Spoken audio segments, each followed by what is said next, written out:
It's Joe, and this is my next project. Hey, come on. We're about halfway there. There's only about 10,000 decisions left. The deal about building a car is all about decisions and the decisions you make. And if you answer enough questions, you finally get the car built. But you don't just have to come up with the answer, you have to come up with the questions too. Come up with your own questions and you come up with your own answers. It's about time to start deciding how to put this rear end in here. And there's always questions. And I've got a little light. I've been ordering some parts from A&A, which I like ordering stuff from A&A. That's a good company. They come right away. And I've had these lower links that are going to go right under here. And they're gonna fit, one end's gonna fit in this stock mount, and the other end, I'm gonna make a bracket in here. And that'll be the two lower links. And I'm gonna order some brackets out of here.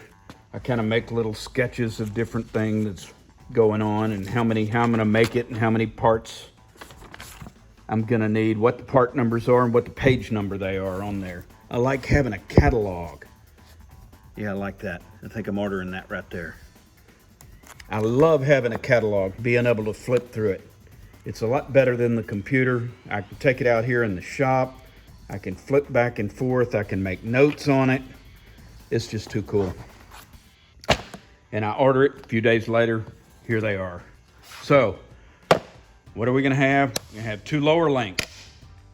Or you could have two more upper links and have a 4-link.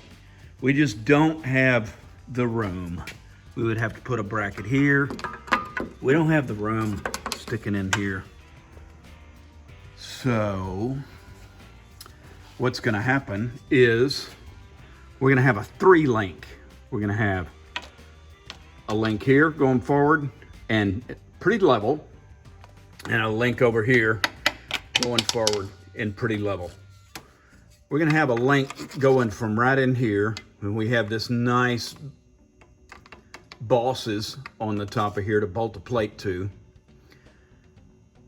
But how do I get this link down through here and give it room to go up and down? That is the dilemma. And I tossed and turned just a little bit on there. Not too much, but I got something in the mail, freight today. And let's have a look at it. Let's see what it is. You'd think I would have had some of this ready, but I don't. Now here.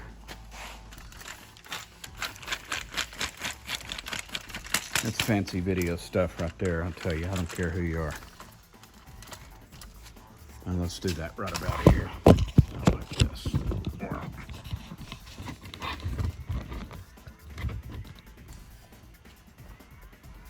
I like getting stuff in the mail.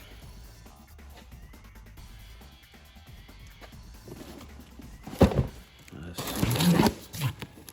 I've not used one of these before. I've seen them in the magazines, and I'm not going to use it for what it was intended for either.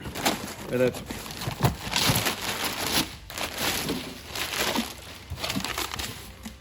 oh my.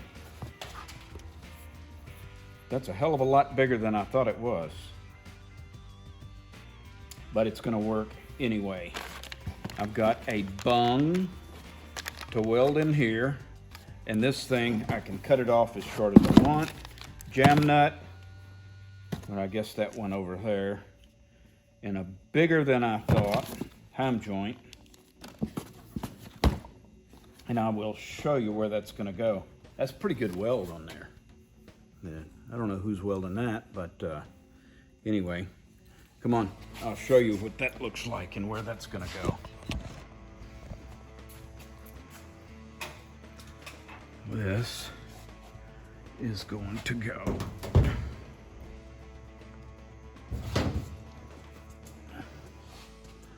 it's gonna go right in here.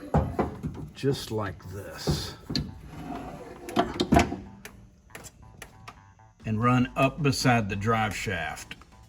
Oh, I'll make this bracket. Hold it right up under about right there. And it'll stick forward. It's pretty heavy. And that'll be the third link. And the way these things work is the lower you put this third link in the front, the more it plants the rear end, picks the car up. The more level it is, the less it picks the car up. And as Mark Martin said, I listened to Mark Martin, his podcast, which was really cool. He's about my exact same age. We started racing about the same. He was good, and I was not very good, but I really enjoyed racing. And he went on to great things. And in his podcast, he documents 1 year of his racing career on every podcast. And he went through his development of the cars and everything. And he went into this 3-link, which I ran on half-mile pavement, circle track. I ran the same thing, and he said that you can put it down low and you can really plant the tires coming out of the corner, but when you go into the corner, it's pulling the rear end up off the ground. It gets a little loose, so there's a trade-off there. There's always a trade-off. Let's see what else I can show you here. Also, we're gonna put this plate on here, and we'll have an double shear brackets for this top link that I just told you. Also, on top, we're gonna have a Panhard bar that's gonna go over into here, and it'll be level. I turned over and over about how to do this rear frame. Let me give you a really good look at this. I'm even gonna get the light here where I can hold it. As you can see the frame that we built, and it just bolts onto that motor mount boss. And then up here, everything's working fine. The frame comes out here. However, the way we've got this car sitting, this rear end, we're gonna have to cut this frame off. And I'm gonna show you about where we're gonna cut it. This rear end has got to move. It's gonna move up and down, maybe not much. You know, we need 2 or 3 inches of clearance here. And once we cut this frame right here, it really kind of loses its strength back here, and